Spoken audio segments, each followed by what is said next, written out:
Je, rais wa Marekani Donald Trump anaunda umoja wake wa mataifa?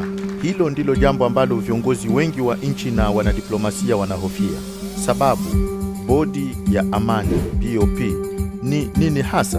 Bodi hiyo inajumuisha karibu viongozi wa mataifa 30. Wana mamlaka ya Umoja wa Mataifa kusimamia uondoaji wa silaha na ujenzi upya wa ukanda wa Gaza wakati wa usitishaji mapigano kati ya Israel na Hamas. Kwa sababu Trump ndiye aliyefanikisha usitishaji huo wa mapigano, yeye ndiye mkuu wa bodi hiyo. Kwa Trump, kutatua vita vya Gaza kunaonekana kuwa jambo dogo mno. Badala yake, bodi ya amani inapaswa kushughulikia migogoro ya kimataifa chini ya wenyekiti wake usio na ukomo.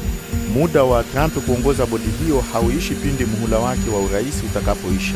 Ili kuwa sehemu ya kile kinachoitwa Umoja wa Mataifa wa Trump kwa zaidi ya miaka mitatu, nchi zinapaswa kulipa dola bilioni 1.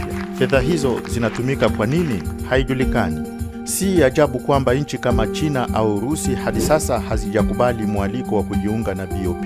Nchi nyingine zimekataa moja kwa moja kama Ufaransa na Ujerumani. Miongoni mwa viongozi waliokubali ni Waziri Mkuu wa Israel Benjamin Netanyahu, anayesakwa kwa tuhuma za uhalifu wa kivita na Mahakama ya Kimataifa ya Uhalifu ICC. Mohammed bin Zayed, rais wa Umoja wa Falme za Kiarabu, anayetuhumiwa kuchochea vita nchini Sudan, na rais wa Belarus Alexander Lukashenko, ambaye anasaidia kikamilifu uvamizi wa Urusi dhidi ya Ukraine. Trump anadai kwamba wanachama wa BOP wameahidi dola bilioni 5 kwa ajili ya ujenzi mpya na juhudi za kibinadamu, na wamejitolea maelfu ya wafanyakazi kwa kikosi cha kimataifa cha kuleta utulivu Gaza.